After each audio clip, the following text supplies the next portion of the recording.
Welcome to MuggleCast, your weekly ride into the Wizarding World fandom. I'm Andrew. I'm Eric. Micah. And I'm Laura. On today's episode, we are celebrating 10 years since the release of Harry Potter and the Deathly Hallows Part 2. We are actually recording on the anniversary, so it's very emotional up in here. We're going to talk about where we were, what we were thinking when the Harry Potter franchise was coming to an end. It was a very emotional time because we really felt like that was the end. But of course it wasn't. So we'll talk about all of that. But first, we are also joined today by MuggleCast listener and Patreon supporter Molly. Hi, Molly. Welcome to the show. Hey. Hey, you are in Nashville, right? Yes, I am. Very cool. Let's get your fandom ID. Yeah, absolutely. So my favorite book and my favorite movie are both Goblet of Fire. My Hogwarts house is Hufflepuff. My Ilvermorny house is Puckwudgie. My Patronus is a Lynx. And my favorite scene in the Deathly Hallows Part 2, I just noticed it on my rewatch yesterday, is when Voldemort asks Lucius, "How do you live with yourself?" And Lucius says, "I don't know." I watched it yesterday too, and I laughed out loud when I saw that part. It's just so sad. It's like, and damn, it was such a serious moment before that. Yeah, believe in yourself, yo. Come on. Anyway, we're excited to have you on, Molly, and we're excited to talk about Deathly Hallows Part 2 today. And thanks for your support on Patreon. We really appreciate it. Yeah, thank you guys for the show. We are celebrating the 10-year anniversary of Deathly Hallows Part 2, which is hard to believe. And I love the fact that you mentioned we're recording on the exact date that it was released. We are. But let's talk about what we did to celebrate the finale. I know there were premieres, there were conventions. Honestly, I think I'm going to have to rely on you here, Andrew, because I don't totally remember what I did for the release of the final film. Who here was at LeakyCon? Micah and I were. Eric? Yes. If you remember Ivana joining us on stage for a MuggleCast, that was at this convention. And then if you were there, then you were here. And this is where you saw it. And Micah forgets that. Can you believe that? Crazy. That's terrible. Nuts. Don't tell Ivana that. Don't let her hear this episode. That was in the park, right? What I remember from that is, I guess by that point, they shifted midnight showings to like 9 or 10 p.m., right? Or it even got down to 7 p.m. on Thursdays. Remember when you went to a midnight release, it was at midnight. Yeah. And then as time went on, these studios, thank goodness, started pushing the time earlier and earlier. And it got to the point where I think it was around 7, 8, or 9 p.m. I know, at least I appreciated that. And there was a lot of open sobbing in the theater. That's one thing I will never forget, particularly during the Forbidden Forest scene. Did any of you cry? Absolutely. Did you go to a midnight showing, 9 p.m.? So, unfortunately, no. Without giving away too much of my personal business, I was 16 years old at the time, and I was at a treatment facility. And I was so upset when I found out that I had to go to this treatment facility because I knew that Harry Potter was going to come out while I was in there and I wasn't going to be able to see it. And then on our very first outing, like we would take essentially field trips. And our first one was to a showing of the Deathly Hallows Part 2. So it was me and like 2 other girls that knew nothing about Harry Potter. So I was openly weeping in a almost empty theater with these 2 other randoms that were like, "Can you tell me what's happening?" And you were like, quiet. Let me just catch my breath. You were like, not now. Read the books, darn it. Well, you mentioned the Resurrection Stone scene. I mean, I know somebody who's a good friend who, doesn't read the books or just went to see the movies and said to me that she just openly bawled during that scene, just given the raw emotion of it. And then I think another one would obviously be when Snape is murdered in the boathouse. That's another one that got a lot of people crying around the theater. In terms of the Resurrection Stone, the Forbidden Forest, Harry is facing the end of his life. He's facing death, and he's surrounded by his parents and Sirius and Lupin and talking to them all again. Like, that's incredibly emotional. Yeah. So I get why people are crying in that one. And Snape, I think we knew, too, it was saying goodbye to the actors as well. It was kind of, having that scene kind of functions as 2 parts, because we know that that's the last time we're going to see like Gary Oldman's Sirius, for example. Like we know Dumbledore is just around the corner, but Lupin, Tonks, and in some cases that's their only lines in that film. So Yeah. It was sad. It was saying goodbye to family. The other thing I remember is just going to a bar right after the movie finished in Orlando, the Emerald Bar restaurant Emeralds, in City Walk. Yeah. To your point about it starting early, like we went from the air conditioning cool theater where everyone's crying to like the blazing heat of like a Florida night. And it was actually a really nice, like it was shocking, but it like shocked me out of it to where I was like, okay, this is now, it was like crossing a threshold, and now every minute is the next minute of the rest of our lives now that Harry's over. My tears are replaced by sweat. Laura, where were you? So I was actually in Costa Rica when part 2 came out. I had just graduated university and I moved down there to take a teaching job. So one of my co-teachers and I, he's also quite like a lifelong Harry Potter fan. We went to see it together in theaters, and when it was over, I'll never forget, he turned to me and he was just like, it's the end of an era. And I was like, yeah, you're so right. And I will say, like, I was so glad to move there and live there. But in that moment, I did feel the tiniest bit of regret that I wasn't at a convention or like with a big group of fans. Obviously, lots of Harry Potter fans in Costa Rica. I just didn't know very many at the time because I just moved there. And in a way, at the time, it felt like your last chance to go to a convention or fan event. Yeah. Well, that's the irony of my friend making his end of an era comment, because it wasn't.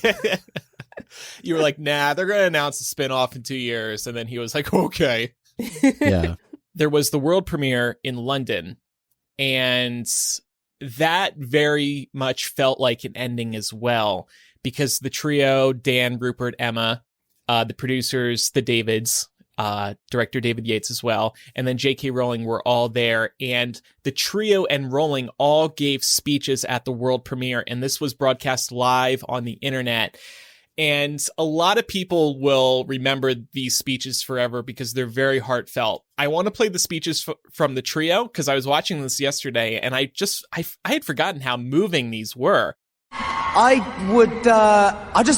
will disagree with you on one point there, David, which is that I don't think the end of the story happens tonight, because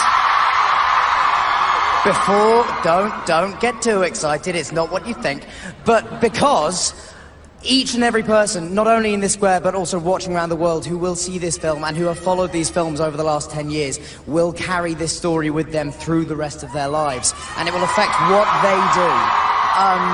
So I would just like to say a huge thank you to all of you, first of all, for giving me a job, and Joe for letting him give me a job, and it's been the most amazing, inspirational, surreal, bizarre, wonderful 10 years that I will probably ever have in all my life. And every opportunity I get from now on comes back to the fact that I got very, very lucky when I was 11. So thank you very, very much.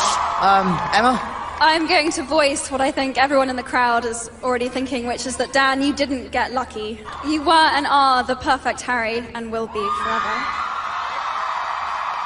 Dan comes up and hugs her. Thank you. I know that's not really my place to say, it's actually Joe's, but she chose Dan too. Steve Clovis, you gave Hermione the voice that I so hoped she would have, and she would have, and I'm so grateful. She's every bit as strong and beautiful and great as she is in the book, and I'm very grateful.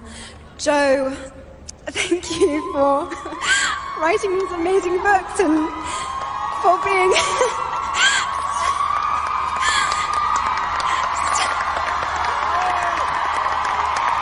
that's it, I've gone. For such a role model to me in real life. Thank you to Rupert for making me laugh and being such a great brother. And thank you to Dan, same thing. I will miss you so much. And thank you to Warner Brothers for making these films the way they should have been made and giving them the support that they needed and we went out, as we should have done, on a bang, and I'm so proud to have been part of this. So just thank you so much. I'm really not very good at goodbyes. This has been such an emotional week. A year ago when we finished, I kind of thought I was kind of coming to terms with it and able to move on, but this really has been such an important part of my life, and I want to thank all of you who have just made this these last 10 years just the best half of my life, and and I'm just so pleased I've shared it with you two, because I love you. I really do. And oh God, and David, I just don't know what to say. I mean, thank you doesn't seem to be kind of a strong enough word, but this has just been kind of, I mean, I'm never going to have this again. This is just, I'm finding it hard to now string together coherent sentences, because it is really emotional. I really, what you've done for ginger people, it's just, I cannot put that into words. So thank you, Joe. And I just wanted to get to that part. So that's the best part. Yeah, exactly. As you can tell, though, everybody's very emotional. And like I said, it really felt like a major, major ending in the lives of not just the trio, but our own lives as well. And I still remember watching those speeches live, and just being really moved by how open and emotional everybody was. So the movie, of course, came out a few days later, and it went on to receive a 96% rating on Rotten Tomatoes, the highest of any Harry Potter movie, which is interesting. The Rotten Tomatoes fan rating was also the highest of any Harry Potter movie. I had forgotten it did so well review-wise. Were you guys surprised by that? I'm surprised to hear that now, because I think over time, sort of the rose glasses that we were wearing when we watched it have since faded. And I wouldn't say we've treated it with open derision at this point, but I remember us being a little hard or a little skeptical about the whole film basically taking place at the Battle of Hogwarts, and maybe being tonally empty or missing something. I feel like we've forgotten, and until I had rewatched the film in preparation for this episode, I had forgotten that it does actually have a lot of charm. And kind of like we were just listening to Dan, Rupert, and Emma say goodbye, and J.K. Rowling was, up there with them and thank her. The film really does play like a almost not greatest hits, but one last adventure. And so when you're watching it, you can't help but realize that these really are the characters that these actors have had in their whole lives, et cetera, et cetera. So if you factor all that in, Deathly Hallows Part 2 is actually, it hits me right in the feels to this day. But it was easy to kind of forget that maybe that was what everyone felt at the time, was that it was this profound, work of art that really captured everyone's performance at the height of their game. Yeah, I think it's also easy to be skeptical about this movie because so much of it does take place during the Battle of Hogwarts. And I think that there was always going to be some faction of the fandom that was not going to be pleased by how the Battle of Hogwarts was portrayed. I certainly have my issues with it. We've talked about this before, but my main issues really come down to the really bad 3D stuff. I really felt like that kind of diminished some of the death scenes that happened. But overall, when you're thinking about some of the earlier portions of the film, sort of like pre-Battle of Hogwarts, it is pretty perfect, in my opinion. Yeah. I have very few complaints about the movie, and we're going to get into particular scenes in a little bit. Laura, don't give away your debate points, though. I don't want Andrew coming back later on and referencing earlier points of the episode.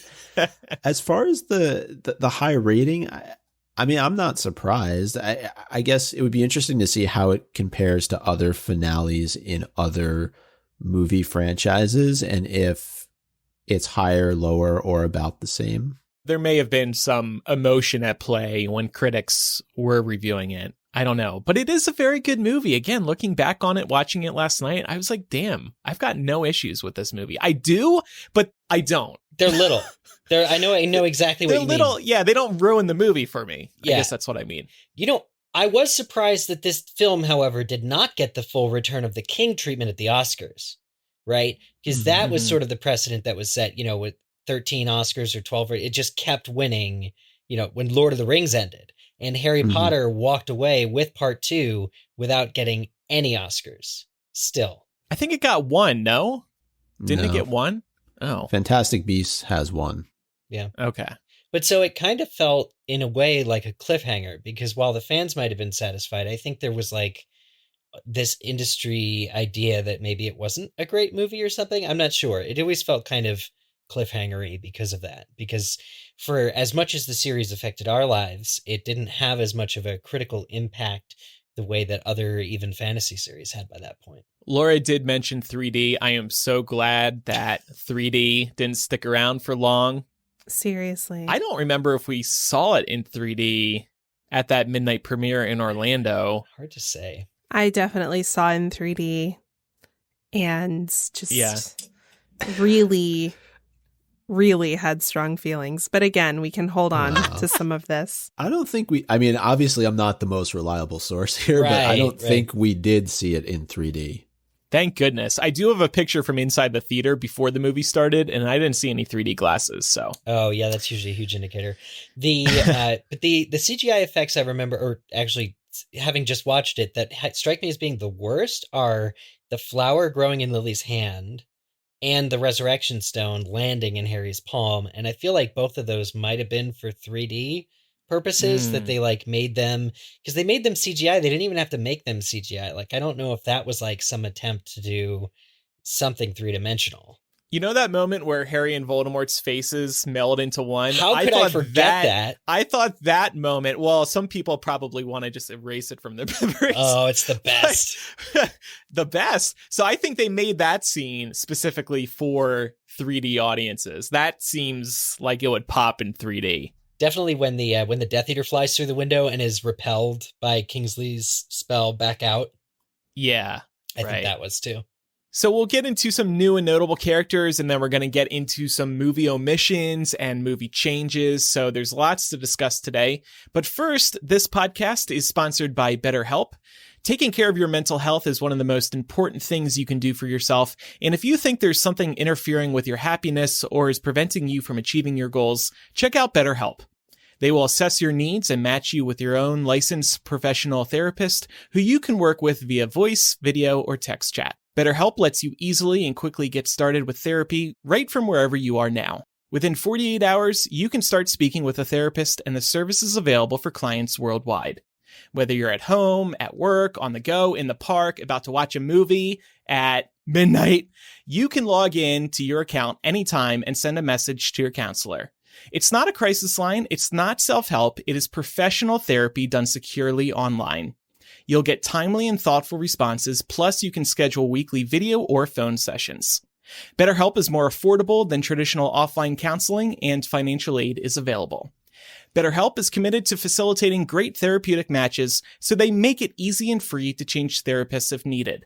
Therapy is a lot like dating. The first match isn't always going to be perfect, so if you're not meshing with your therapist, that is perfectly fine and normal. You can easily switch and then work with someone more to your liking. Again, therapy can be so helpful, so I want you to try BetterHelp, and we have a special offer for MuggleCast listeners. Get 10% off your first month at betterhelp.com/MuggleCast. Again, get 10% off at BetterHelp, that's better, HELP.com/MuggleCast today.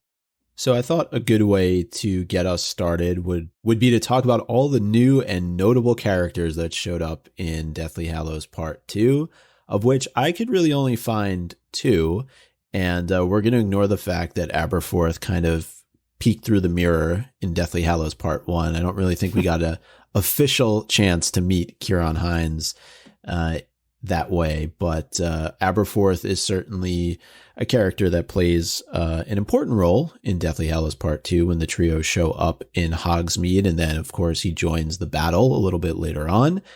And the second would be Kelly MacDonald, who played the Grey Lady. On Aberforth, I loved how he was portrayed in the movie. He was rough around the edges. He wasn't particularly nice to the trio. It was a nice juxtaposition from what we see from Albus Dumbledore. Aberforth is not the super nice guy that you see from Albus, although he does kind of redeem himself by then in the movie. Yeah, I really like Ciarán Hinds' portrayal, and they actually added prosthetics to him to make him look more like he would be Michael Gambon's brother. And I think that that actually comes off looking really good. We're going to talk about certain prosthetics and things later as it pertains to the epilogue. But I think as far as Aberforth, they did great work, and the performance shines through. You know, the dialogue is very terse when he says, you know, that's a boy's answer that you trusted him. It just all very much flows. It's still kind of summary based on, you know, he doesn't tell the full story of Ariana or anything like that, but you get what you need to be able to move the story and the plot along. And I think that it does work pretty well. Yeah. As a Game of Thrones fans, when you see Ciarán Hinds as Mance Rayder, you would definitely not think he played Aberforth Dumbledore. To your point, Eric, just the work that they were able to make him do to look like Michael Gambon's Dumbledore was pretty impressive. Yeah, I'm glad they didn't try that in 3D. Maybe a goat in 3D would have been nice. That's true. There was a goat missing from that scene. By the way, I know we're about to jump and talk about some notable movie omissions, but a goat in the Hogshead was certainly something that was not included in Deathly Hallows Part 2. Oh, Micah. Oh, Micah. It would have been tonally inappropriate. I agree with Eric on a lot of those points. I was really impressed with how much he looked like Dumbledore. I was actually going to ask if any of you knew if he had used prosthetics, so that makes a lot of sense. And I really enjoyed the sassy Harry line where he said, "I don't care about what happened between you and your brother." I really thought that brought out like sassy Harry from the book. It was very good, but I really appreciated the whole scene. And just really shows how much he has grown over the course of the story, willing to stand up to Aberforth in this way. Yeah, I think it's also just an interesting juxtaposition to see a character who's really not all that impressed by Albus. You know, throughout the books and movies, we see people who are either impressed by him, they're in awe of him, or we see people who are fearful of him because they recognize what an accomplished wizard he is. And Aberforth is like, yeah, he's kind of a shit brother, you know? It's like, you didn't have to live with him the way that we did. Mm-hmm. Yeah. My brother says the same things about me. There's too much emotion today. To the point of Kelly MacDonald being introduced as the Grey Lady, I thought they did a really good job in maybe to like the composition of the shot or whatever, but she really does feel like that moment when she shouts at Harry, she's like, it's otherworldly. It's kind of in the way that you don't want to like end up being haunted by this ghost kind of thing. I just thought it was a really good scene, and the character, like the actress portrays a character that I think fits in the world very nicely. She's kind of half of the earth and half not. And I thought it was done really well by Kelly MacDonald. Agree. All right. So we're going to talk about some notable movie admissions. Now, granted, these aren't things that absolutely have to be in Deathly Hallows Part 2, but it maybe would have been nice. And we're also going to talk about the fact that some of these things, were kind of improvised on by David Yates and David Heyman. First up is that Harry is Teddy's godfather. Now, we know that this is something that actually gets mentioned by Lupin to Harry in what would have been Deathly Hallows Part 1 at the wedding, but it still would have been nice to see this play itself out. We know that Teddy Lupin was in fact cast for the epilogue. He doesn't end up showing up in the epilogue, but I think, at least from a reader standpoint, we felt that this kind of brought a number of things full circle, considering that Teddy loses both of his parents, much like Harry does. And of course that Harry loses his godfather in Sirius, and now Harry is going to be taking on the same role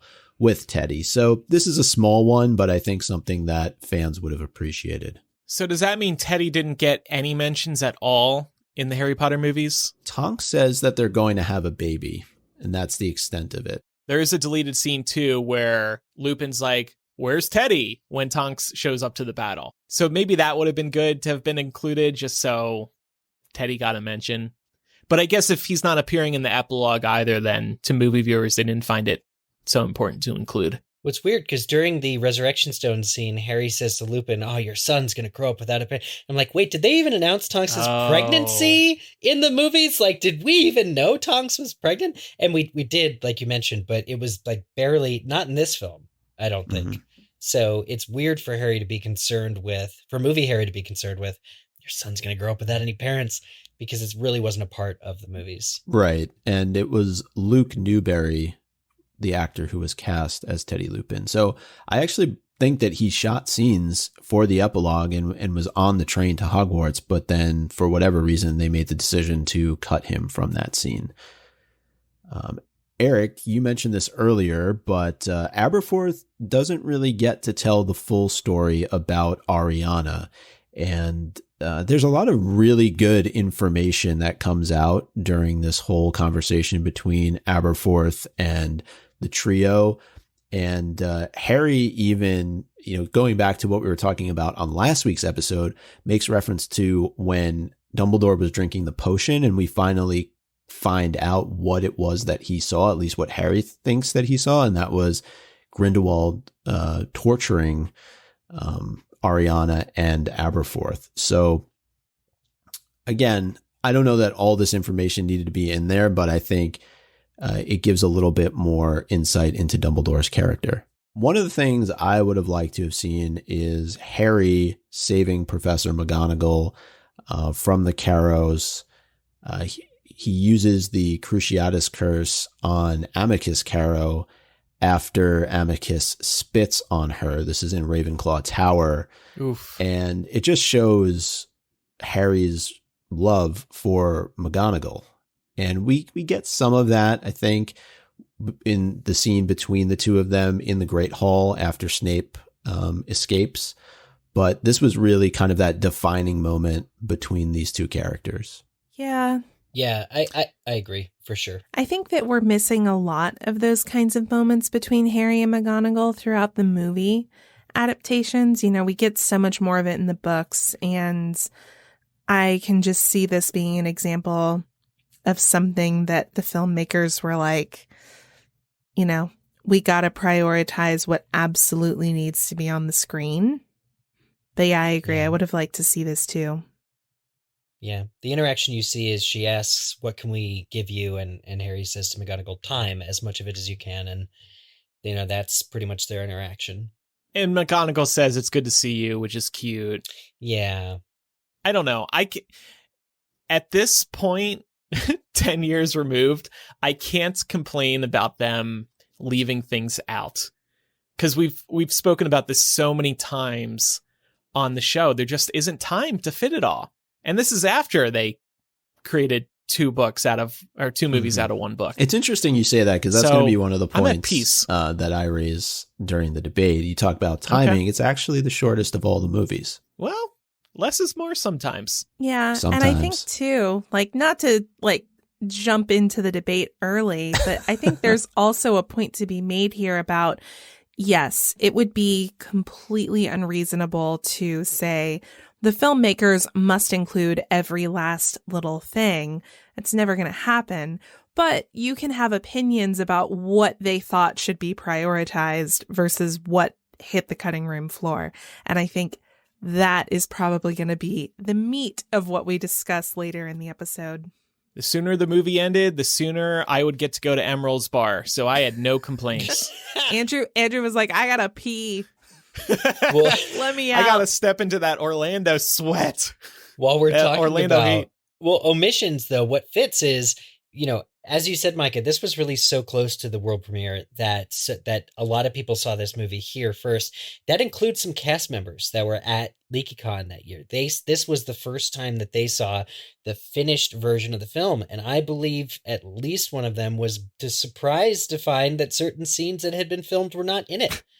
I'm pretty sure that if you were to ask Sean Biggerstaff, he filmed scenes. If you were to ask Chris Rankin, there was probably a Percy return scene. These are not in the film. And Andrew, correct me if I'm wrong, they're not in the deleted scenes either.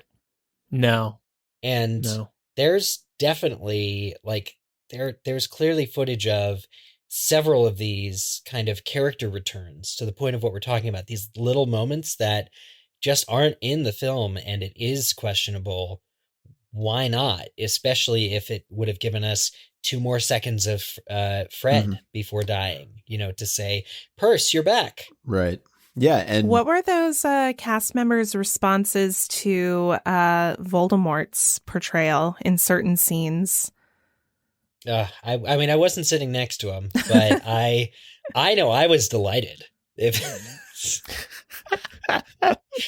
I seem to remember everyone was pretty happy about the hug when it happened. Pretty happy. It was good comedy. That's one way to put it. That by itself should have won Deathly Hallows Part 2 an Oscar. I agree. But just to wrap up the notable movie omissions, Neville doesn't have his head lit on fire. I think maybe that would have been a little bit too much for certain people going to the movie theater. It was rated PG-13. Maybe that would have upped it to an R rating if you're lighting a kid's head on fire. Probably. Yep. Would it be his whole head? I mean, if it's just his hair that's on fire, that would probably be it was the acceptable Sorting Hat for PG-13. Anyway that was on fire. Not That's true. Oh yeah. That would have been I think cool. it would have been fine. I mean, Seamus lights his hair on fire every movie, so I feel like exactly. Neville. Yeah, but it goes up in flames. It's a flash and then it's gone. It's not extended torture of somebody. Mm-hmm. We said a couple weeks ago the Sorting Hat's a fraud, so I would have appreciated seeing it being lit on fire. Yeah. Honestly, the 2 seconds we got of Emma Thompson as Trelawney in this battle, when I was watching the movie, I was like, she shouldn't be there. Andrew won't like this. And then we didn't get any chance to really interact with Portrait Dumbledore. And I think that's something that I know I would have enjoyed. And certainly them walking back into Dumbledore's office with all of the former headmasters and headmistresses cheering and excited for the fact that they had taken down Voldemort. And Harry kind of runs through, the Resurrection Stone and what he did with that. And, then he goes and repairs his old wand. But they had a different ending in mind, a little weird one, honestly, with the 3 of them kind of standing there in front of Hogwarts and Harry just tossing the wand after he snaps it into the ravine there. Yeah. But it would have been cool to get Portrait Dumbledore. But I think Michael Gambon certainly delivered in the King's Cross scene. So I think that was fine for sure. to leave it there. And then just some notable movie changes. Some of these were, I think, fine. I don't think there's any real debate here. Although Eric, you might have a few things to say when we get to Fred's death scene. But the whole boom, blowing up the bridge, I thought that was just really a fun addition. Boom. Yeah. It was. It looks great too. Like I wasn't wearing my 3D glasses, but it still looked real fun in the movie. And then just a couple of notable scene changes. The Ron and Hermione kiss happening in the Chamber of Secrets. That does not happen that way in the book. I think, for effect, after they destroy the Horcrux, it certainly works. And then a big one being that Snape does not die in a boathouse. He dies in the Shrieking Shack. What was that again, Andrew? They did that just for sort of the mood setting and like the light gleaming off the wall. I remember Yates or Heyman saying something like that. You're not wrong. Yeah, they definitely commented on it.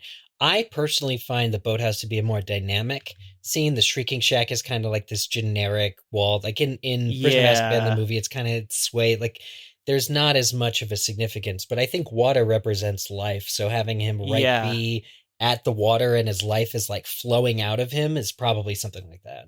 It's certainly a more beautiful setting. I think also because they were there, they had the freedom to really be creative with how they portrayed the death scene. I think that there is something to be said for less is more. And we were getting so many deaths in the movie already that getting Snape's death sort of through some fogged glass, ultimately, like getting that moment. And then he and Harry, of course, have their final face-to-face. But it was just, I thought, a good deal more shocking, actually, than it would have been if they had just shown everything as it happened. Yeah. We talked about setting Neville's head on fire, but like PG-13, I'm surprised by Snape's death that didn't get some kind of higher rating. You don't really see it, though. You No, see it but- through the dirty It's glass. implied. But like, Yeah, but I well, was yeah. cringing. I recoiled every time I heard the thwap against the glass because you Oh, know yeah. what's Yeah. happening. And there's blood. But to go back quickly to Micah's comment about the kiss being appropriate after the Horcrux is destroyed, I thought that was interesting that you said that.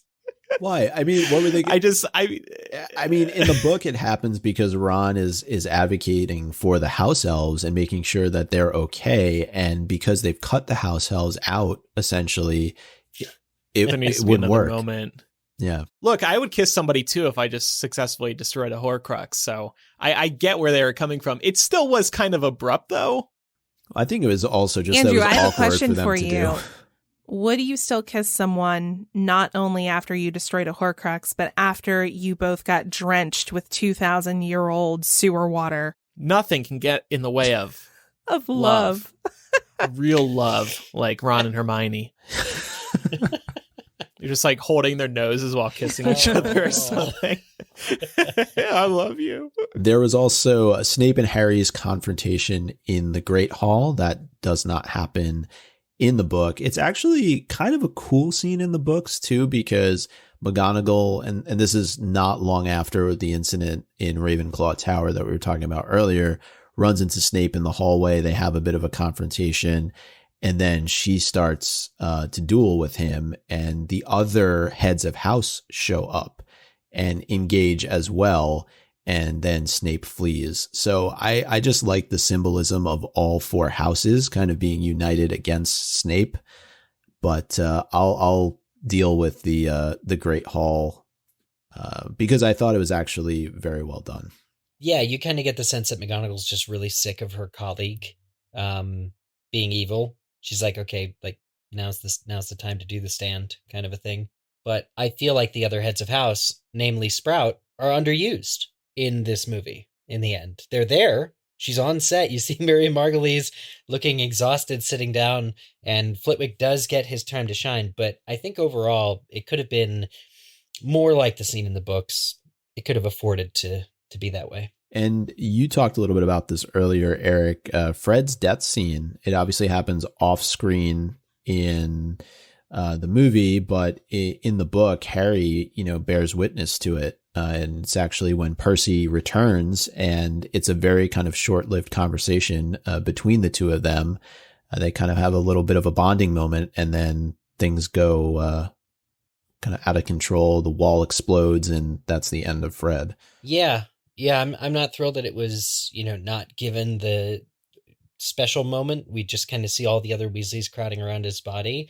And similarly, Lupin and Tonks, they're reaching for each other. It cuts away after a couple seconds. The next time we see them, their bodies are like laying flat in the Great Hall, and their hands are still kind of not touching. So I wonder if they like ever touched, if that was like the moment that they died, something happened. Like, did they never quite make it? I don't know, because it just wasn't shown. And I feel like there's a certain point of adapting these to movies where you're like, it didn't happen in Harry's point of view, we can't show it. But then you have the Chamber of Secrets, which isn't from his perspective at all, but movie audiences would appreciate it because of the character journey that they've been on. It's exactly the same way. That's why you should have shown Lupin and Tonks dying, even though it's not in the books on screen either. That's why you should show Fred and George, is because the audience does care about these characters. And we, if we want to go numb through seeing it, at least give us that opportunity to see it. And we didn't. So it's a bit of a shame. And then just wrapping up the notable movie changes, the final duel between Harry and Voldemort kind of takes place all over the place. And we've talked about this in many an episode, but just the fact that you're not in the Great Hall surrounded by everybody else, that you're flying throughout Hogwarts, their heads are intertwined with each other, their bodies are intertwined with each other, and then they kind of just roll up out on the outdoor area there and duel each other one final time. There's some moments in that scene where I'm like, they actually tried to make this as stupid as possible. And I'm thinking S&M? about when Voldemort's cloak just like comes out and like kind of wraps around Harry from a distance. Yeah, like ribbons. Like, yeah, like big ribbons. They purposely tried to do something stupid there. And and yes, and Harry and Voldemort's faces melding and Harry grabbing Voldemort and throwing him over the ledge. Here's what I'll say was good about all that. And also scenes like the 3 Voldemort fireheads at the end of the diadem fights and Voldemort hugging Draco. These were all very unexpected moments. And for most people coming into this movie, they have read the book multiple times at that point. These scenes did surprise people. And I think that's great to have some genuine surprises for us to talk about. Because if they followed the book to a T, we wouldn't have much to say. Like, yeah, it was a good adaptation. Okay, moving on. But they add these ridiculous scenes. And again, I'm not mad. I'm not mad because it's stuff to talk about and it makes me lol.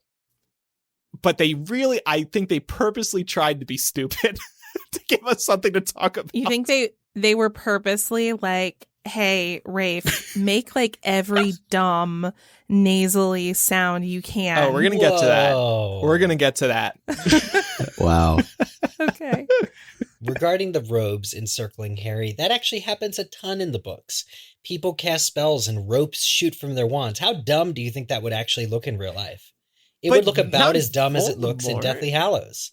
Like, but Voldemort's standing there like super still and calm and just the ropes are flowing out of him. Yeah, crazy. They tried it once. Maybe it didn't work, but that's why they didn't try it sooner. It's not a good look. I'll agree with you there. But it absolutely has its place in the books. Some of them. One of them, at least, right? Yeah, maybe. Okay. I'll take a yeah, maybe. And actually, JY pointed out in the chat that the set designer was the one who wanted to show the boathouse at least once. So going back to Snape's death scene, I'm glad, finally, that it made it into the movies when so many other things were cut. Yeah. Man, now I hope we see the underground lake in one of the Fantastic Beasts films. That's I really want that. Molly, as a diehard fan, did these changes bother you? Most of them I was okay with. I would have liked to see more of Fred and Percy's like reunion, but I know that they didn't really touch on how Percy had kind of, his allegiance was with the Ministry for a while. They didn't really touch on that at all, except for like one scene in Order of the Phoenix. I think you see Percy like walking with the Minister. So it wouldn't have made a lot of sense to have him come back. But that was one of my favorite scenes in the book. The final battle I thought was ridiculous, but like I don't mind so much now. I'm happy that we have Harry Potter movies to watch. Yeah, but it was a little ridiculous. I'm grateful, as is Molly. It sounds like. Yes, absolutely. Oh, and then one thing I wanted to mention before I forget, I noticed when I was watching last night when they destroyed the diadem when they're in the room of requirement. Right before the door shuts, they destroy it with the basilisk fang first, and then they kick it in. And it's been a while since I've done a reread, but I think in the book, I think it's just the fiend fire that destroys the Horcrux. I think it gets left behind. So I thought that was convenient, for the movie, so that everybody knew. Yes, that Horcrux is destroyed, but I was like, that's not what happens. Well, you mentioned the trio of Voldemort faces, right? In the Wall of Fire, Andrew.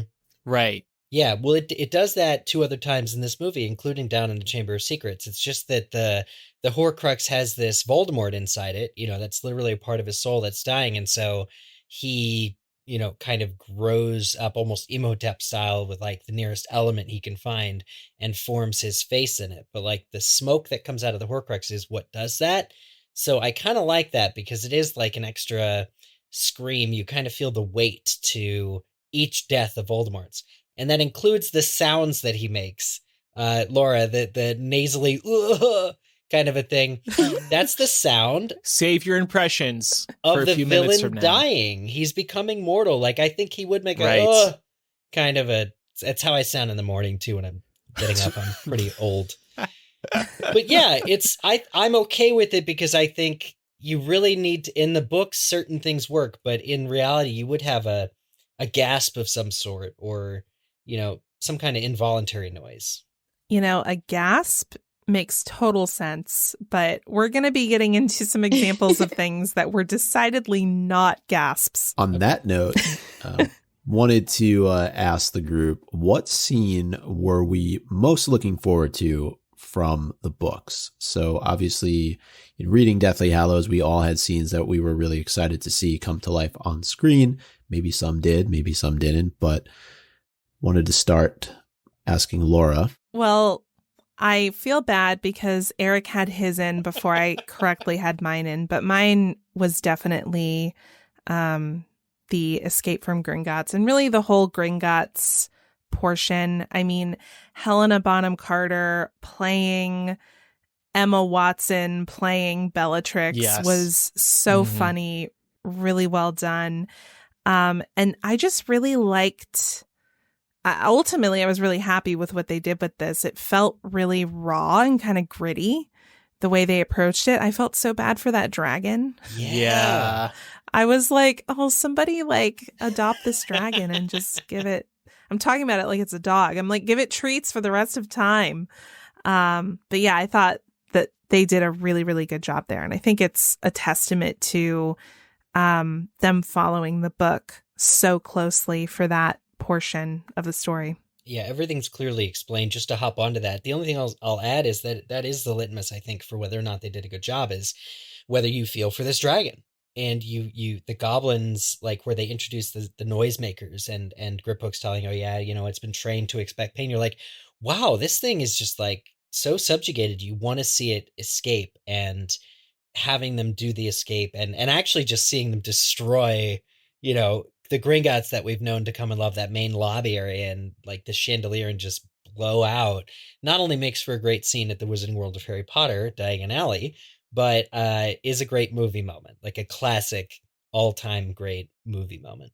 I want to piggyback on this too, because I had a hard time deciding on mine, and I had written in here just the final battle, because that was exciting to see. But I loved the scene where they are in Bellatrix's vault, because of the UK cover. That's one of my favorite covers across all the editions. And just seeing all that gold multiply, I don't know if it excites me because ooh, gold, value, money, but it's just, I don't know, something about it. And the popping, the way the gold pops and duplicates, Looks great in 3D. I wouldn't know, I don't think. But yeah, I don't know. I really, really loved that scene. And I think I was really looking forward to it because of that darn Deathly Hallows UK cover. I think, Andrew, you and I have talked about this before, but there's this moment when the dragon breaks free and is on top of the bank. It breathes in the fresh air for the first time. And it's just such a well done moment. I don't think people it's a nice touch. Pick up on it as much, but if you rewatch Deathly Hallows Part 2, definitely watch for the dragon to just kind of get its first breath of fresh air after finally being free. Right. It just sort of takes a moment before it flies off to be like, oh my gosh, fresh air. It's been a while. You mean before Hermione stuns it to make it move? Yeah. She's like, okay, you've had your moment. 5 minutes earlier, she's like, pain on the dragon, that's barbaric. And then she's stunning it to get it moving. Hypocrite. The one I was most looking forward to, I think, is when they return to Hogwarts, when they have to go back through the Hog's Head. Just because that was just such a nice moment to have in theaters, where they see, all of the students again. They're all ready for Harry to come back and save the day. That was just a really good one. I think that's what I was most looking forward to. And I really liked the way that it came out too. Mm-hmm. I remember the theater going crazy when Neville shows up out of the portrait. Yeah, same. And then for me, it was The Prince's Tale, right? Snape's memory. So good. It so was. Perfect. And I think they actually did a really good job here without including a whole lot of dialogue. I know that might be confusing for just kind of the casual moviegoer, right? If you don't really follow along exactly what's happening. But there was just a lot that comes out of that particular scene all the information that we had been kind of hanging on for so long of a period of time, right? There were so many theories that were finally proven correct or incorrect, depending on what you thought, when you finally got a glimpse into Snape's memory. I had forgotten they filmed so many individual scenes between Gambon and Rickman.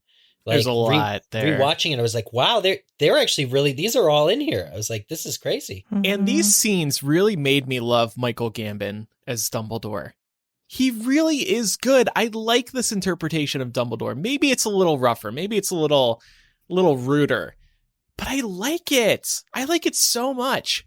And I also give it credit because my understanding is that Michael Gambon knew nothing about Harry Potter. And he really was able to act like he did, and he really understood Dumbledore. Maybe he got some great direction from David Yates and the producers, but you could not tell that guy didn't give two craps about the Harry Potter series. I agree. He owns Dumbledore. Mm-hmm. It was especially helpful that he didn't back Alan Rickman into any of the trophy cases as well. I appreciated that. Well, and we also have to say this is a testament to Alan Rickman, right? And this was the knowledge that he kept secret all these years. He finally gets to act out the scene. And, how do we feel about this particular change of placing Snape at the scene of Lily and James's death? As a strict movieism, it's interwoven with some of these scenes between Dumbledore and Snape. There is also the problematic nature of leaving a baby in a burning building to die. Because if he was there, he just kind of left Harry in the crib. But him holding Lily's body really does sell for general audiences and gives Alan Rickman something more to do acting wise. Definitely. I guess in terms of leaving Harry there, he couldn't let on that he was there, Yeah. But yeah, I think being there really drove home the emotion of all those scenes and Snape's feelings. And it's just kind of like, it's a shocker of a moment. Yeah.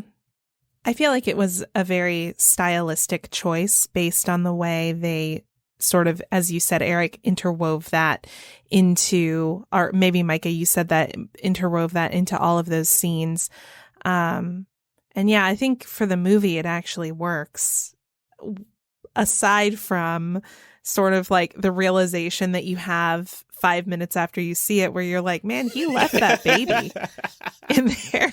Like it's structurally not safe. It's like, right. Oh, come on. Maybe he put up a protection charm or two. Like, let's give him some credit. Sure. He lived, didn't he? He's Wasn't the somebody worst else's decision. Problem. Yeah. Well, wasn't Hagrid the one who pulled him out of it? Yeah. Yeah, but still. So we talked about what scenes we were most looking forward to from the books, but were there any scenes that we were happily surprised by? I couldn't just pick one in this segment.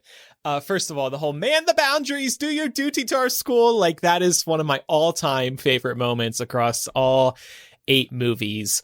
McGonagall is just so good in that scene. Maggie Smith is so good, I should say. What about the line she delivers after? Awful. I liked that too. Micah, it was a You do? surprise. Has that grown on you? You needed these moments of lightheartedness in the movie too. It's also dark and sad. So to have, I always wanted to do that spell, I like it. I love it all. It's kind of lame. You're all lame. But I think even worse is Molly's reaction. They didn't need that in there. She didn't like it like you two. It's the absence of any dialogue from Molly at all. She's in that shot. She's in the whole lead up.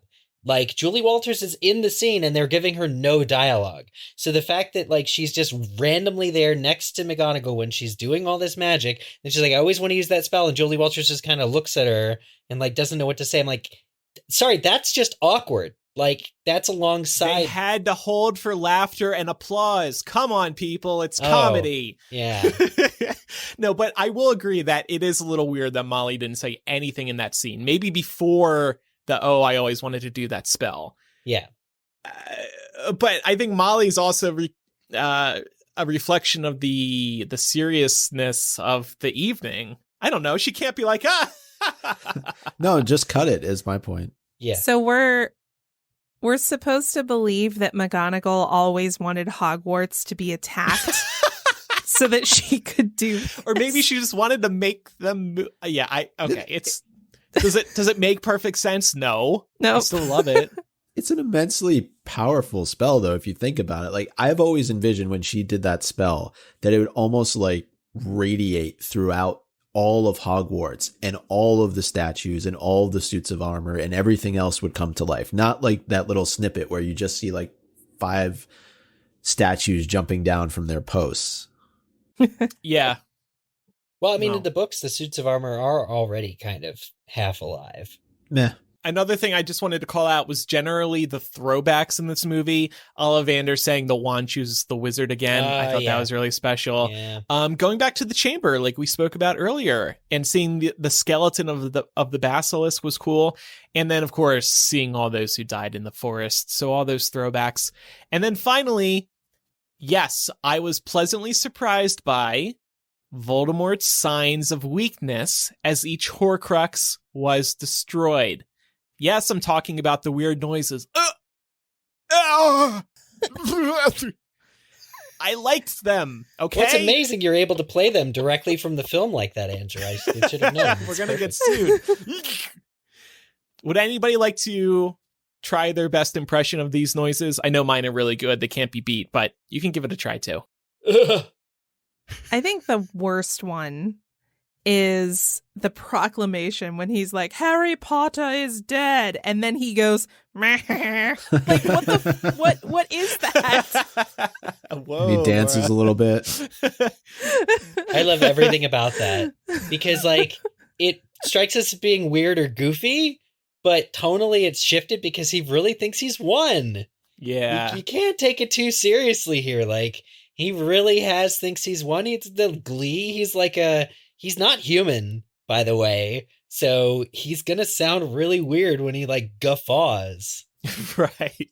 Would anybody else like to try? There you go. What was that? Or like, what about when he's casting a spell and he's like, yeah! Like, what is that? Yeah, I love every single one.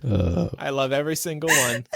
It's causing him great physical pain to stand up against Harry. His wand is betraying him. When y'all text me, I'm going to make those my ringtones. Each of you is going to have a different Voldemort noise. Do you think they said to him, Rafe, look, the next time you have to take a dump, just take your phone in. Micah! I mean, Micah! I think this falls firmly in the category of overacting. But it's TMI. But I don't hate it. I don't hate it at all. I think it perfectly, because you have to like ground it somehow. You have to absolutely make it flesh. Just because he doesn't make those weird little sounds in the books doesn't mean, like, I just think it adds a level of unexpectedness maybe to the audience not expecting it, but also like just a reality of this is a being who actually feels and like pain and is disturbed from time to time. Yeah. All right, Micah, what were you happily surprised by? Yeah, I mentioned it earlier, but I was happily surprised by the King's Cross scene, particularly Michael Gambon. I thought he did an amazing job as Dumbledore, and just the back and forth with Harry in this scene. And yeah, he just has a lot of those iconic lines that Dumbledore has in the book, and he delivers them really, really well. I'm going to have to go with Snape's death scene. I was really nervous about this because, I mean, he gets struck by Nagini, and then he cries into a vial, and Harry takes that to see his memory, right? And that could have played off so cheesy in the movie, but it didn't. They did a really great job with it. Again, I would give much of that credit to Alan Rickman and just what he brought to Snape and how talented of a performer he was. I just really I didn't enjoy the scene, but like I enjoyed how they portrayed it. I thought even though it was a bit different from the book, I still thought that it played off really, really well. Eric, how about you? Yeah, it's been mentioned before, but the return to the Chamber of Secrets. I love that door more than anything else in the entire world, the snake door. And so seeing, it's such a cool prop. It's amazing for the movies to have done that. And so to see it in action again, and also to justify it a little bit better. You know, I feel like they didn't have a lot to work with in the books when Ron is just like, whatever. I've tried to speak Parseltongue, but having it be explained as Harry talks in his sleep really brings it to like a more recent sample, kind of size, and it justifies Ron. So seeing that set again, which is one of the best sets, the door again, I was very delighted that they were back in the Chamber of Secrets, because it happens in the books, but it's off scene. Mm-hmm. Off screen. Yeah, good point. The one that I was most surprised by was how well Gringotts was done. I was kind of worried about how that was going to come across, but I think the whole thing was perfect. Like, they're coming into Gringotts, being down in there in the vaults, and then the escape and the scene after where Voldemort realizes that they've been in the vault. The whole thing I just thought was incredible. And when they first get into Bellatrix's vault, the music that plays when they go in there is the same music as when Hagrid retrieves the Sorcerer's Stone from Gringotts. I went back and double checked just to make sure, because I just finished like a Harry Potter marathon over the weekend, and so it was fresh on my mind, and I still double checked it, and it's the same music, which I thought was really cute that they just like brought it back that way. Interesting. Good catch. I didn't notice that. One of the things that we just wanted to mention that we had brought up earlier was, of course, that Deathly Hallows Part 2, while nominated for a number of Oscars, did not win. They were nominated for Best Visual Effects, Best Production Design, and Best Makeup and Hairstyling. And that brought the total number of Oscars won by the Harry Potter series in totality to a big fat 0. So I know we probably have discussed this on prior episodes. Does that really mean anything to us?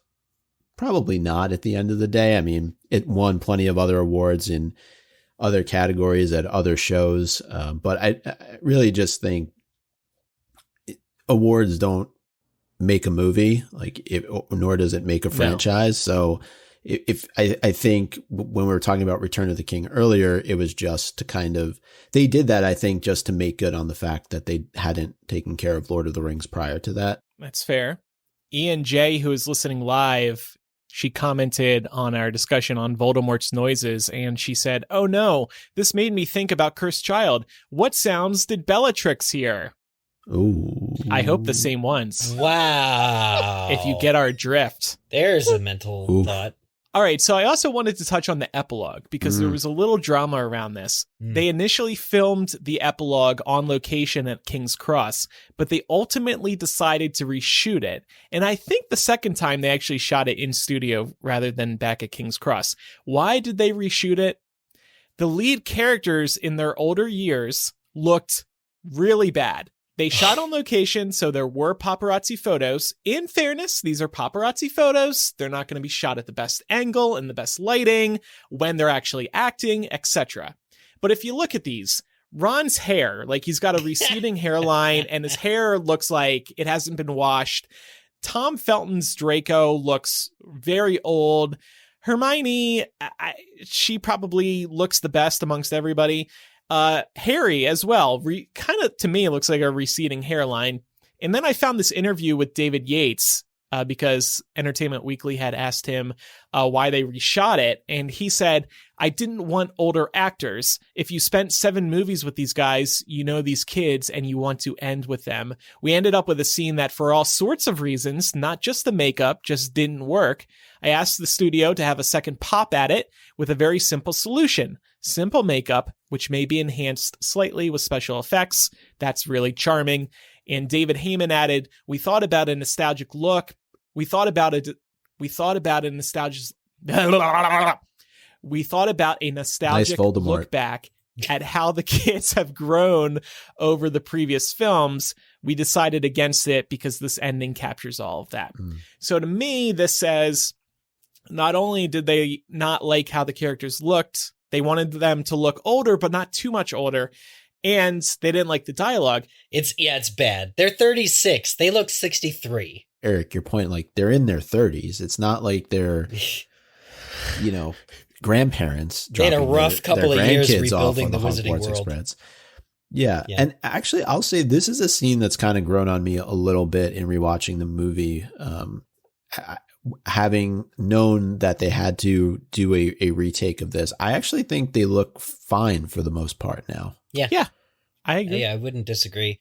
I thought it was fine. I'm not a huge fan of the epilogue just in general in the book or in the movie. So I thought the way that they did it was fine. It's nice to see them grown up. It's nice to see their kids. I did notice actually that the child that they got to play Albus Severus, he really looked like he could be the child of Bonnie and Dan. Yeah. He looked like a really good mix between the two.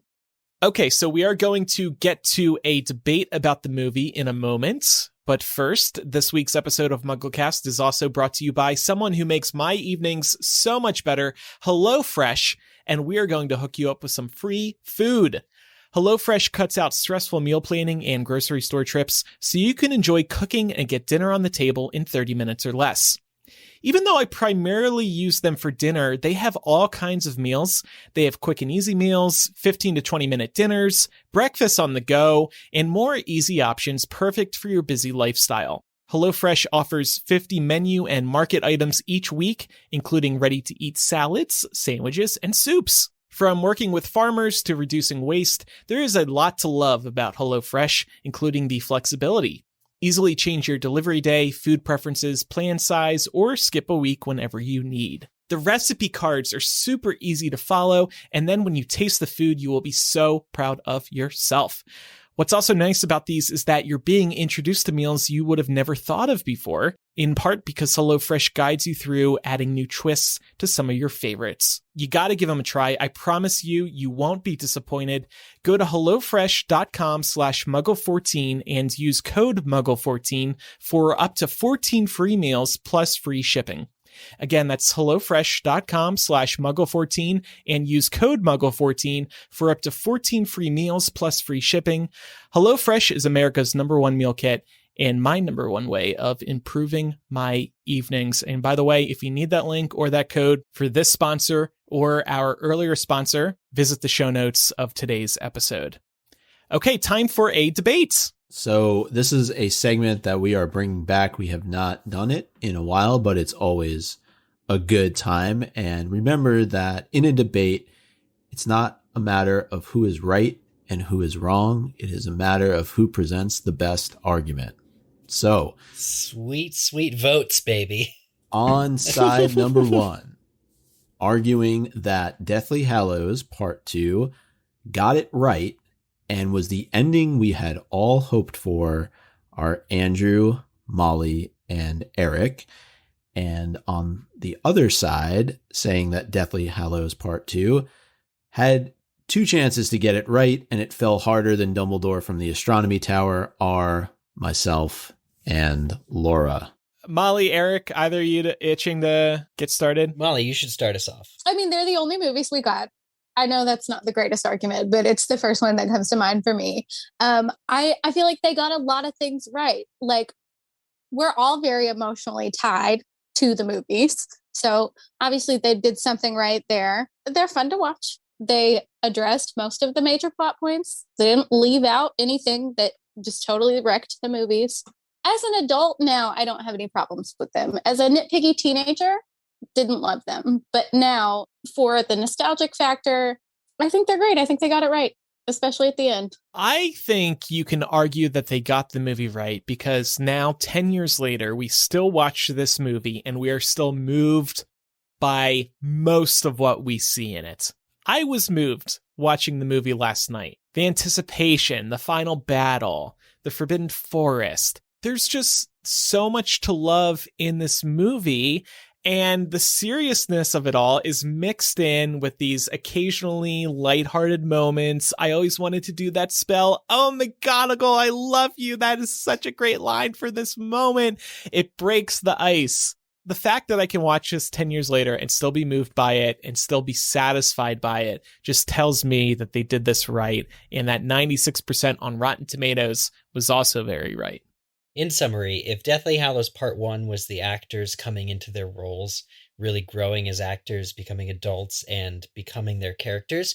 Then Deathly Hallows Part 2 is the farewell to a franchise that affected and changed all of their lives. And you get to see those characters one last time as they fight for their lives and defeat evil. And it's a very satisfying conclusion to what was logistically a decade of nightmares in behind-the-scenes production. And the end result is polished and pleasing. We should have had Micah and Laura go first, because basically we're summarizing this episode. So Micah and Laura, let's hear why they screwed it up. So I am someone who has genuinely mixed feelings about this movie. And to the points that were raised earlier, I do think there are several things that the movie got right.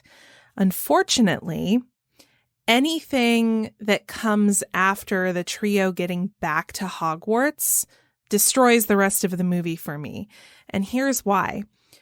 They set up two really important major plot points in Deathly Hallows Part 1 that they did not follow through on Part 2. And that is Ariana's backstory, which is tied into the life and lies of Albus Dumbledore and his connection to Grindelwald, as well as the Deathly Hallows themselves. There was so much emphasis placed on the tale of the three brothers that I was really anticipating that they were going to fully close that loop in Part 2. And it felt more implied. It felt more like a plot point that they thought, we've given enough information on this. We don't really need to spend too much time revisiting it.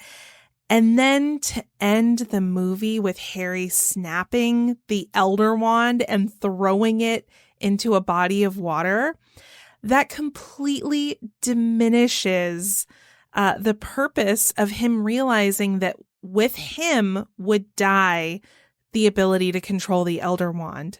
Again, it was a really nice full circle moment for the films.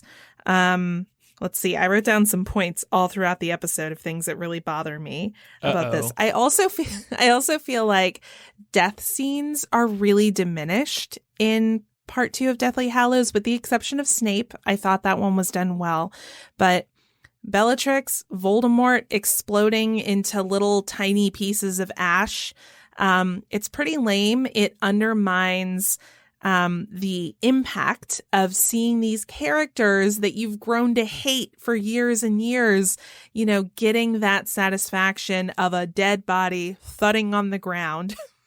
Instead, we only get dead bodies after the fact for the good guys and the heroes that we love who don't even get the send-off they deserve.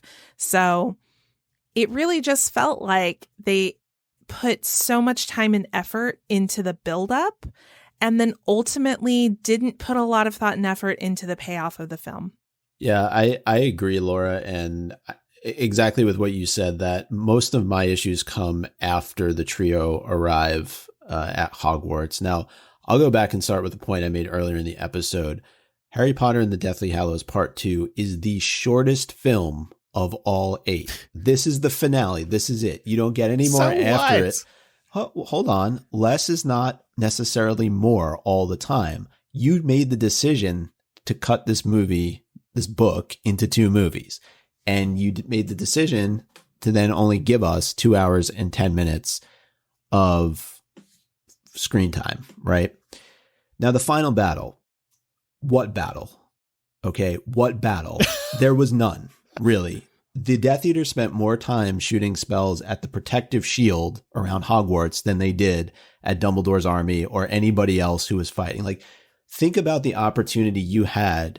You had a scene from the books where you had McGonagall, Slughorn, Kingsley Shacklebolt, who were dueling Voldemort. That didn't make it into the movies. You could have had really cool duels going on between all these different wizards. Instead, you had like Hermione firing one spell to knock Fenrir Greyback into a wall. Like, it just did not deliver when you're talking about final battles. You want to know why Return to the King won an Oscar? Because the final battle was effing awesome, right? Not so in Deathly Hallows. And Eric, you made the point, you get to see all those characters. And what characters? Where was Percy? Where was Oliver Wood? Where was Grop? Where were all the characters that were given to us throughout the course of the Harry Potter series? You were missing the whole like Hogsmeade villagers, Hogwarts families, centaurs, hippogriffs, thestrals, house elves. None of them were there. None. We got nothing. And of course, we've talked about the weird Harry Voldemort end sequence, which was just, okay, they needed to have symbolism of them intertwining with each other as they battled through the grounds of Hogwarts and did weird S&M stuff to each other, tying each other up and who knows what. And yeah, the epilogue too. That was a mess. Wow. Well, y'all just ruined this episode for me. Thanks a lot. So, look, I respect those opinions, but I stand by the fact that I got feelings out of this movie, even after all this time. And for that reason alone, I'm good with it. I smiled.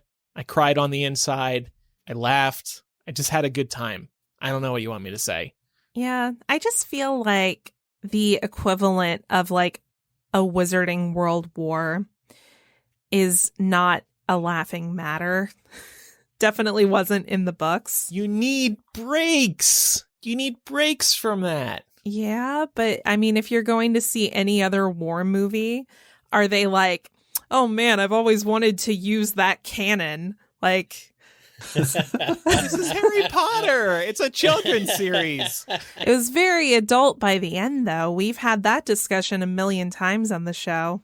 But in big action movies, there are one-liners that are funny, that break the mood. Come on, everything in Independence Day wasn't super serious. It was a joke, yeah. Well, Independence Day was kind of intended to be a joke, was it not? Like, okay, not the best example. I'm just, there's always moments in films to break the ice, to break that tension. I don't disagree with that. No, I mean, those moments don't bother me as much.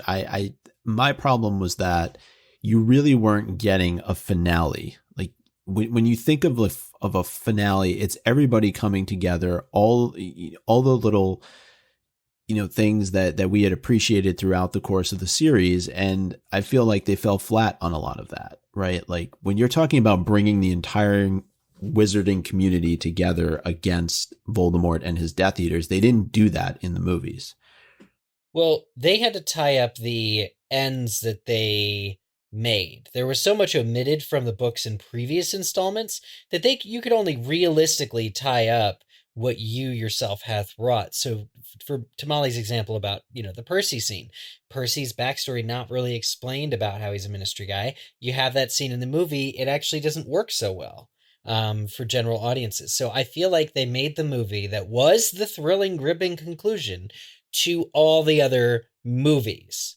And they, it may suffer from an adaptation standpoint when you're looking at what wasn't included, but from a movie standpoint, they worked with the characters that they could and used them in the best way that made sense for the movies. What would have been the harm? I mean, because you're using Percy, what's the harm in bringing Percy back? People know Percy. You can bring Percy him back. Was back. He was there. Yeah. Well, not in the scene that we were talking about, but... No, I know, but... You get a line about how Slughorn couldn't find his wand because it was in the folds of his robes or something. Like, that works for Jim Broadbent's Slughorn. It wouldn't work in the books when he's a lot more nuanced and Slughorn is like, you're like, what side is he going to go on? Because he is a Slytherin. But then he duels Voldemort, to your point. But, there's certain things that I really feel like the movies prior didn't earn that scene being in the finale. And so they had to make some hard decisions as far as what would have made sense in the world of the films, having realized their horrible job at adaptation versus in the other films, in the other books. But it was the same team that adapted Deathly Hallows Part 1, and they didn't follow through on some of what they set up in that film.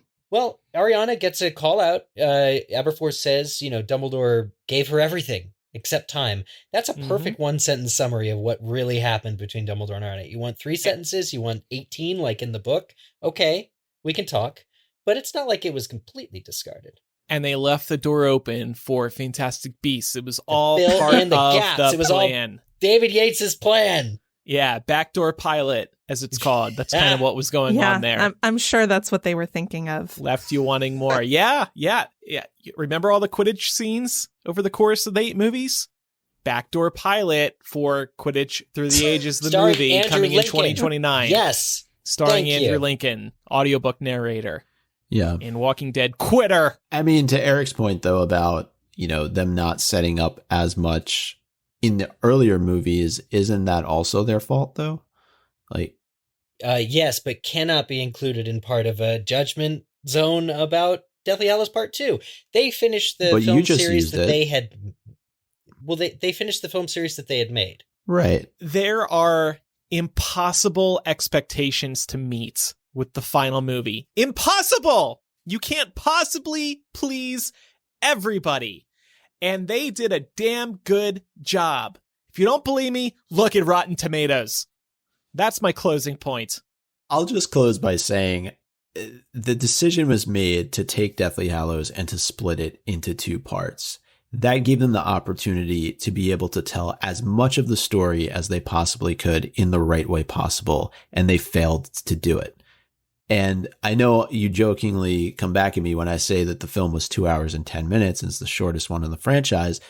But again, you split the last book. Like, what would this movie have been if you went the same route you had with the 6 books prior? You had the time. You could have made this a 2.5 hour movie and gotten in plenty more stuff in 20 minutes, or made it a 2 hour and 45-minute movie. People would have still gone and seen it. How long were the Lord of the Rings movies and people still went to see them? So I just think when you look at the fact that they cheapened the fandom by only giving them this much time for the final film, it makes it hard to argue that it was the finale we all deserved. All right, so listeners, who do you think won the debates? Without naming names, I will say one side was definitely more detail-oriented, at least at the beginning. So we will put up polls on our social media channels, and you can vote. When you do vote, we're not asking for your side, and I say that with peace and love. We're asking for who won this particular debate. Peace and love, peace and love. That'll help us get... I say that because we want to know who actually won this debate, not your own personal opinion, though we are interested in that. I want to revisit the epilogue quickly because I was doing some Googling while we were talking here, and there was this quote from Rupert Grint. He says of the original shoot, "The images of me still haunt me. It was like this monster Donald Trump kind of mixture. It was scary." Wow. He said this in 2011. Wow. He must have been a only fan of he The knew. Apprentice. Yeah. Interesting. Very interesting. And that was an interview by one of our friends, actually, Terry Schwartz, when she was at MTV Oh, News. love it. Yeah. If you have any feedback about today's discussion, and we're sure you do, email MuggleCast@gmail.com or use the contact form on MuggleCast.com. You can also call us 1-920-3-MUGGLE. That's 1-920-368-4453. You can also leave us a voice memo. Use that voice memo app on your smartphone. Email that file to MuggleCast@gmail.com. And just try to keep your message about a minute long, please. It's time for Quizzage. Last week's question, Kieran Hines, who portrays Aberforth Dumbledore in Harry Potter and the Deathly Hallows, starred alongside fellow Potter alums Gary Oldman, Toby Jones, and John Hurt in the film adaptation of this novel by John le Carre. What is the name of the movie? The answer, of course, is Tinker, Tailor, Soldier, Spy. Good film. Good version. Gary Oldman's great in it. Correct answers were submitted to us using the Quizzitch form on the MuggleCast website, and here were the names of the winners. We got Momo, Bort Voldemort, Quaffle Yeater, Sarah Martin, Peevesy Once Pringles, A Lost Packet of Drubal's Best Blowing Gum, Sham, Being Me Has Its Privileges, Wormtail's Manky Yellow I'm not reading that one. Divya Narayan, Micah's Radio Voice, Landon Can't Think of a Funny Name, and The Potato Takeover has gone smoothly, and every human is now a mindless potato planter to grow the potato population. What should the human race do now? All right. We should add a character limit to this form, I think. Oh, actually, if we could do that, that'd be great. No, keep your long ones coming. Well, peace and love, peace and love. But don't over exert us. Otherwise, yes. I will stop reading Eric. them. Yeah. Yeah. But anyway, congratulations to all the winners, and here is next week's question. 5 years after Harry Potter and the Deathly Hallows Part 2, the franchise was continued with the first Fantastic Beasts film. What is the first spoken sentence of Fantastic Beasts? Ooh. Submit your answers to us over on the MuggleCast website. Smidgen. Okay. Just a smidge. Eric, in your Quizzage answer, you mentioned somebody named Divya, and she was actually the person who sent us an email and recommended today's discussion that we talk about the 10-year anniversary of Deathly Hallows Part 2. So thanks to her for sending in that suggestion and for, well, she didn't create the discussion, but she kind of did. So thanks to her. She inspired it. And thanks for playing Quizzage. And speaking of movie anniversaries, we're coming up on 20 years since Sorcerer's/Philosopher's Stone, and we will just do some discussions on that later this year and probably do a movie commentary as well. I feel like we should do another Deathly Hallows Part 2 commentary, because when I was watching it last night, I had so much to say about it. I'd be down. It'd be fun to do that again. We already did one, but I'm sure we'd have plenty of new things to say. It would be nuts to do that and then play them both at the same time as we go through the film. Play our commentary and the movie while just recording like a new commentary. MuggleCast commentary for the thing. It would be amazing. That's available on the MuggleCast website, by the way. The original commentary. It's on the wall. It's on the Must Listens page. We renamed the page a few months ago. Couple other reminders. Don't forget to join our community of MuggleCast fans today at patreon.com/MuggleCast. You'll receive instant access to years of bonus MuggleCast installments, our exclusive Facebook group where fellow Harry Potter fans hang out with one another. You'll also receive early access to each new episode of MuggleCast in an ad-free format. You'll receive a personalized video thank you message from one of the four of us. We also send out a new physical gift every year. Info on this year's physical gift probably coming in the next month or two. It's a little later than normal. And also, you can get in line to one day become a MuggleCast co-host, just like Molly did today. Thanks for joining us today, Molly. Thank you for having me. You were great. Yeah, of course. Bonus points to Hufflepuff for wearing your MuggleCast shirt today. And thanks for your support on Patreon. We would also appreciate if listeners made sure you're following MuggleCast in whatever app you use to listen to the show so you never miss an episode. And speaking of your podcasting app, if they have a review system, we would appreciate if you left a review to help new listeners learn about us. And finally, last but not least, follow us on social media. We are MuggleCast on Twitter, Facebook, Instagram, and YouTube. And LinkedIn. Thanks, everybody, for listening to today's episode. I'm Andrew. I'm Eric. I'm Micah. I'm Laura. And I'm Molly. Bye. Bye.